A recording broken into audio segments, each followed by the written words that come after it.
Bonjour à tous, j'espère que vous allez bien. Aujourd'hui, je vous explique que malgré la hausse de taux, je conseille encore à la majorité de mes clients un taux d'intérêt variable.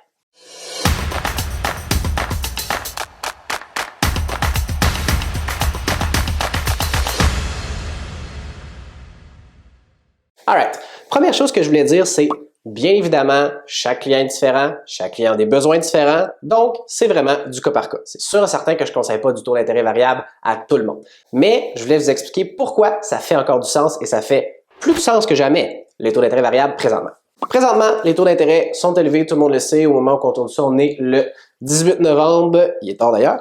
18 novembre, on est à peu près aux alentours des entre 5,5 et 6 %, c'est élevé comparé à avant, on le sait très bien. Mais pourquoi je conseille quand même les taux d'intérêt variables quand tout le monde me pose la question? Je reçois la question, croyez-moi pas, au moins une fois par jour, 5 fois par semaine. Mais là, tu conseilles ça, le taux d'intérêt variable, ça peut monter, nanana.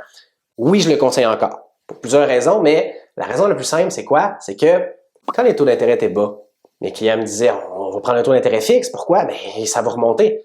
Ben oui, c'est vrai, ça va remonter. Puis là, les taux sont hauts. Puis là, mes clients me disent pas, ben là, ils sont hauts, on va prendre variable, ça va rebaisser. Non, à la place, on voit juste le côté négatif, on se dit crème, ils vont encore remonter. Oui, ça se peut qu'ils augmentent encore. Mais si on fait une projection vers l'avant, parce qu'une hypothèque, c'est sur 30 ans, 25, 30 ans, peu importe, il faut au moins voir ça à moyen terme. C'est super important. Il ne faut pas voir le day-to-day parce que sinon, on ne s'en sortira pas.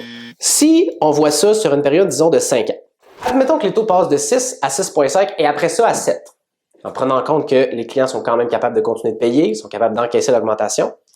Mettons qu'on passe de 6 à 7. Mais après ça, on passe de 7 à 6, et après ça, de 6 à 5, et après ça, de 5 à 4, 4 à 3,5 ou à 3 pour revenir aux alentours de la normale. Normale, c'est entre 3 et 3,5. Ben, qui est gagnant entre la personne qui a pris le taux d'intérêt fixe à 6 ou la personne qui a pris du variable qui est monté à 7 et après ça à 3, 3,5? Ben, si on le calcule comme il faut, ça a une période de 5 ans, c'est sûr certain que la personne qui a pris le variable est bien plus gagnante.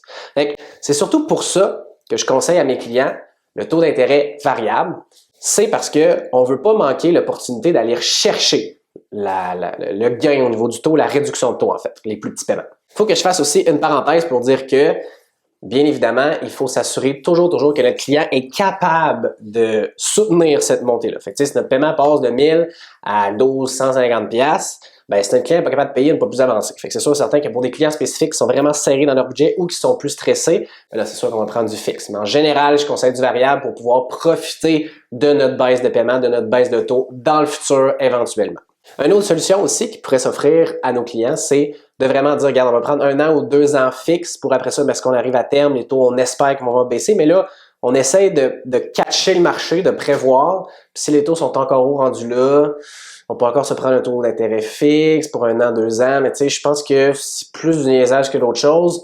Surtout qu'en général, 1 an ou 2 ans fixe, il y a des banques qui vont charger plus cher, puis il y en a qui le feront même pas. Bref, c'est pour ces raisons-là que je conseille en général le taux d'intérêt variable au fixe présentement, même s'ils sont hauts en fait. On a appris que vous êtes plus intelligent de faire ça en fait.